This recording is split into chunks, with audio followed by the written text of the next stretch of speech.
ताजा अपडेट्स के लिए सब्सक्राइब करें हमारे YouTube चैनल को और साथ ही बेल आइकन को दबाएं।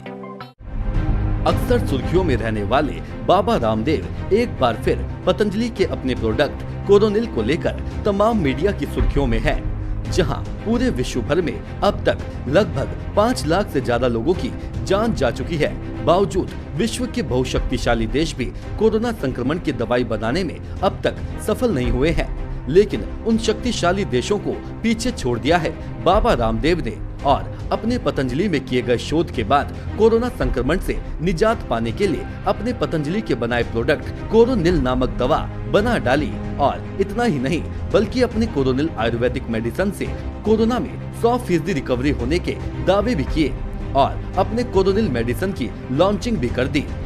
कोरोनिल की लॉन्चिंग करने के साथ ही आयुष मंत्रालय हरकत में आ गया और सबसे पहले पतंजलि के प्रोडक्ट कोरोनिल के प्रचार प्रसार पर प्रतिबंध कर दिया। उससे भी हैरानी की बात तो ये है कि आज तक कोई भी दवाई बनाने वाली कंपनियों ने 100% रिकवरी होने के दावे नहीं किए और ऐसे में बाबा रामदेव का 100% रिकवरी होने का दावा करना भी भ्रामक प्रचार फैलाने की श्रेणी में आता है। और इस भ्रामक प्रचार प्रसार के लिए डिजास्टर मैनेजमेंट DMC एक्ट 1954 के तहत अपराध करने जैसा है। तो क्या अब उत्तराखंड का आयुष विभाग बाबा रामदेव के विरुद्ध मुकदमा दर्ज करेगा या फिर विभाग पूर्व की भांति बाबा के आगे घुटने टेकेगा? बाबा रामदेव ने आयुष विभाग को धोखे में रखकर अपने प्रोडक्ट को बाजार में उतारने का काम किया है। ये भी किसी अपराध से कम नहीं है। कारण आयुष विभाग के लाइसेंस अधिकारी यतेंद्र सिंह रावत ने ये बताया कि पूर्व में पतंजलि ने आयुष विभाग से इम्यूनिटी बूस्टर का लाइसेंस के लिए आवेदन किया था, जिसमें खांसी बुखार की दवाई बनाने की बात कही गई थी और आयुष विभाग ने पतंजलि को सहज सहमति से बनाने की अनुमति भी दी थी। लेकिन पतंजलि ने प्राप्त उस अनुमति का दुरुपयोग कर कोरोना संक्रमण से निजात दिलाने वाली कोरोनिल नामक दवा तैयार कर दी।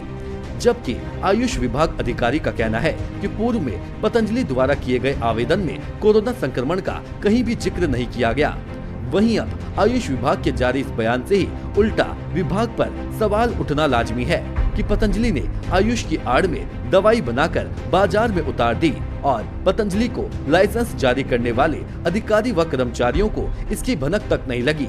तो क्या अब आयुष मंत्री डॉक्टर हरक सिंह रावत पतंजलि के साथ साथ अपने लापरवाह विभागीय अधिकारियों पर सख्त कार्रवाई करेंगे?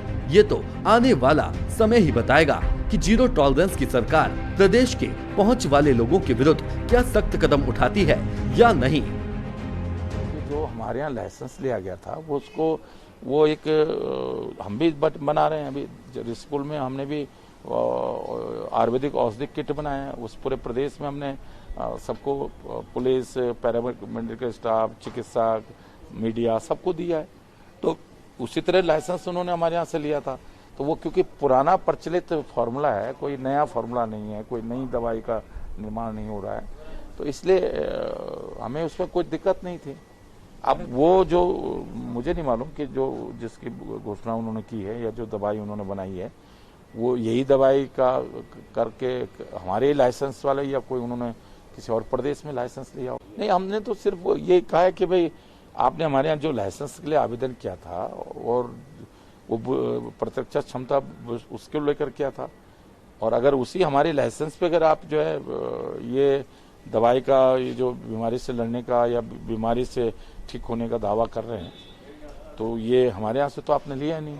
माना वही उन्होंने कहीं मतलब जो सिर्फ अगर हमारे लाइसेंस को इस्तेमाल कर रहे हैं, हमारे लाइसेंस पे कर रहे हैं तो बिल्कुल फिर उस पे सारे तथ्यों के सामने आने के बाद फिर कार्रवाई की जाएगी। देहरादून से श्रमिक मंत्र के लिए स्टोरी हेड आलोक शर्मा की रिपोर्ट।